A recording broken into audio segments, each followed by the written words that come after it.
இந்த தேர்தலில் 4ஆம் தேதி ஒரு பெரிய பல பேருக்கு பெரிய அதிர்ச்சி காத்திருக்கிறது. அந்த அதிர்ச்சி அண்ணன் திருமாவுக்கும் காத்திருக்கிறது. இப்போவே எனக்கு வந்த தகவல் படி விசிக ஆட்கள் பூரா வேல்முருகனை போய் சந்திக்கிறாங்க. வேல்முருகனை சந்திக்கிறாங்க. நீங்கள் கடலூர் மாவட்டம், கடலூரை ஒட்டி இருக்கக்கூடிய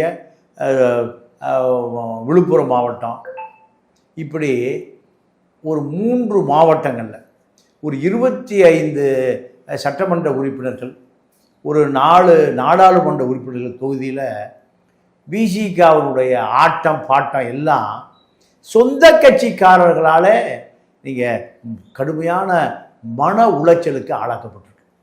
ஏன்னா கூட்டணி கட்சியான திமுக சாதி இந்துக்கள், அதாவது வன்னியர் உடையார்கள், இவர்களை சேர்த்தவே இல்லை. வன்னியர் திருக்குள்ள வர வேண்டான்ட்டான் யாரு? திமுக. அப்போ அவன் அதிர்ச்சியாக நிற்கிறான், உறைஞ்சி நிற்கிறான். இந்த சாதி தீண்டாமை இப்போ திமுக விட்டு அதிகமாக இருக்கு. கள்ளக்குறிச்சியில் இருக்கிற வசந்தா கார்த்திகேயன் திமுக மாவட்ட செயலாளர், நீங்க பின்னாடியே வராதீங்கிறான். எல்லா மாவட்ட செயலாளர் தான், ஒரு ஆளு பட்டியல் போட்டு அதுக்கு 1/2 மணி நேரம் ஆயிரும். நீங்க பின்னாடியே வராத. அப்போ தீண்டாமை 25 ஆண்டுகளுக்கு பிறகு பட்டம் எடுத்து நிற்குது. அப்போ அவன் வேற்றிடத்தை நோக்கி போக ஆரம்பிச்சிட்டான். அத்தனை பேர் இப்போ வேல்முருகனை நோக்கி போகிறான்.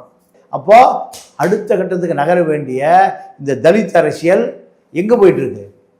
ரிவர்ஸில் போகுது. திமுக மாவட்ட செயலாளர்கள் பூரா நீ உள்ளே வராதப்பா, நீ வேலையை பாரு, உன் ஓட்டு பூரா விஜய்க்கு போயிடுச்சு, அதனால் நீ உன் சேரிக்கு போ, உன் காலனிக்கு போ, உன் ஓட்டை தக்க வைக்க முடியுமான்னு போர் திருப்பி அனுப்பியதுக்கு பிறகு அவன் பூரா சோர்ந்து போயிட்டான். நாம் 25 ஆண்டு கால உழைப்பு மண்ணா போச்சு. அப்போ என்ன தேவை?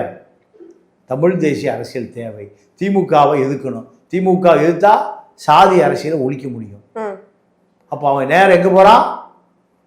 தமிழக வாழ்வுரிமை கட்சியான வேல்முருகனை நோக்கி போக ஆரம்பிச்சிட்டான். இதுதான் விசிகாவினுடைய அழிவு.